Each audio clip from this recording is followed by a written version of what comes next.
Hi, I'm Annika, and this is my sister Kai. Hi. And this is my good friend Charlie. Hi. Today, we're going to read a book called GRETA and the Giant by Zoe Tucker. And Charlie is going to help us understand feelings and emotions throughout the book. Isn't that right, Charlie? Yeah. Now, before we get into the book, I want you guys to think of the following questions. Based off the front cover of the book, what do you think the book's going to be about? Who is the main character of the book? What is the main character's problem? And how is the main character going to solve her problem? Let's get into the book.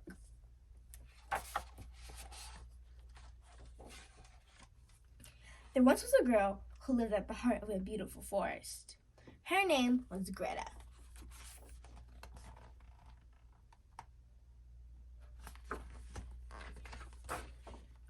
One morning, things weren't quite as they should be.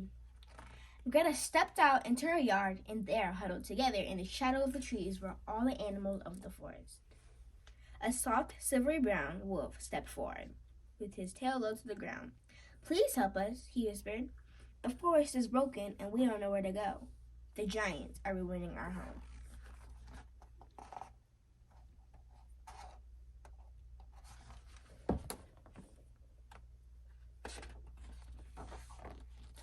Giants had been there for as long as Greta could remember. But now they were worse than ever.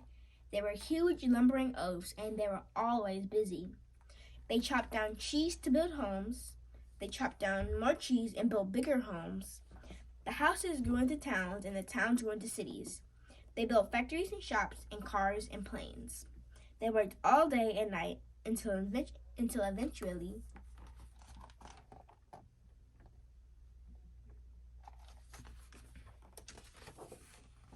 there were hardly any forest left.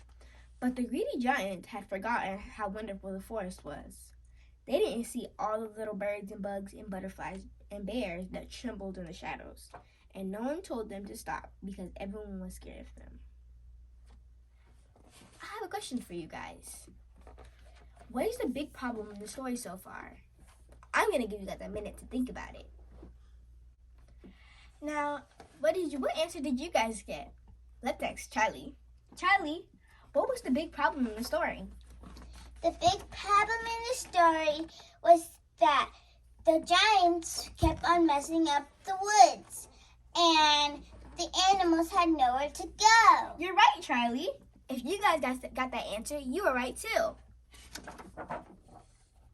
Everyone except Greta. "Will you help us?" asked the wolf. Greta looked around her. The animals looked tired and sad. She had to help them, but how? Then Greta had an idea.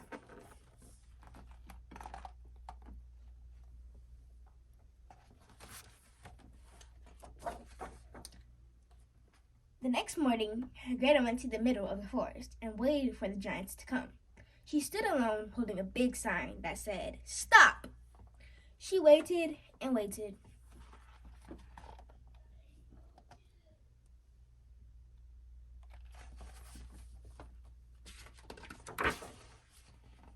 On the first day, the giants didn't see her and lumbered on by, and on the second and third too. But on the fourth day, something strange happened. A little boy who had been watching Greta made a sign and came and sat down next to her. He didn't say much, but Greta knew he felt like she did. You guys, I have another question for you. How did the boy who sat next to Greta feel? I'm going to give you guys a minute to think about it. What answer did you guys get? Let's ask Kai. Kai, how did the little boy feel when he sat next to Greta? He felt like he should help Greta. You're right, Kai. He did feel like he should help Greta. And if you guys got the answer, you guys were right too. Soon, more people and animals saw what they were doing and joined in too.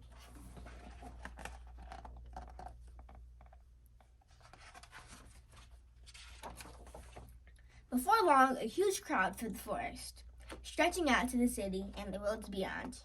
They stood together and waited. The crowd was so huge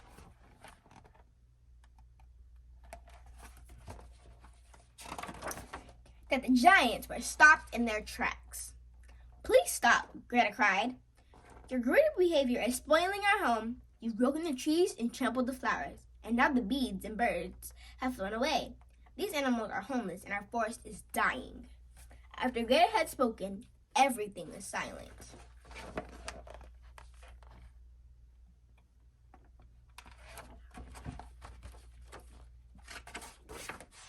But then everyone in the crowd began to shout, "The smoke from your fire is choking the air.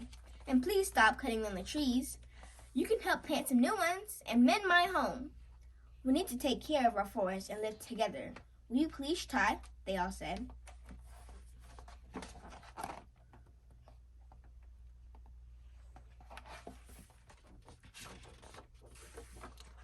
The giants shuffled and fidgeted and stomped on their feet. They were embarrassed and a little bit sad. You see, the giants were so busy building, they didn't see what they were doing to the forest or animals who lived there. The giants felt terrible. "We're sorry," they said, and they promised to try harder.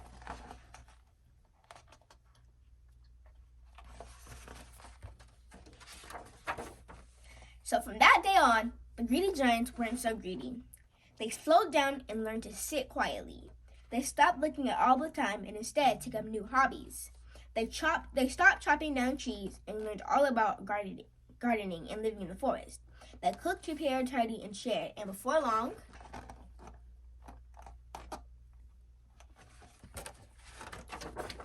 the forest became more beautiful than they could ever imagine. That book was so amazing. But let's go back to the questions asked in the beginning of the book. Based off the front cover of the book, what is the book about? Well, who is the main character in the book? What is the main character's problem? And how is the main character going to solve it? I also have some new questions for you. How did Greta feel when everybody came to join her? Charlie? I think Greta felt happy and proud that people came to help save the forest. And Charlie, how did the animals feel when the giants were destroying their forest? I think the animals felt pretty sad and disappointed that they had nowhere to go. And Kai, what was your favorite part of the book? My favorite part of the book was when everybody joined Greta to tell the giants to stop. Well, my favorite part of the book was when the little boy came to join Greta. Now, it's time to say goodbye. So once again, I'm Annika. This is my sister Kai. Hi. And it's my good friend Charlie. Bye.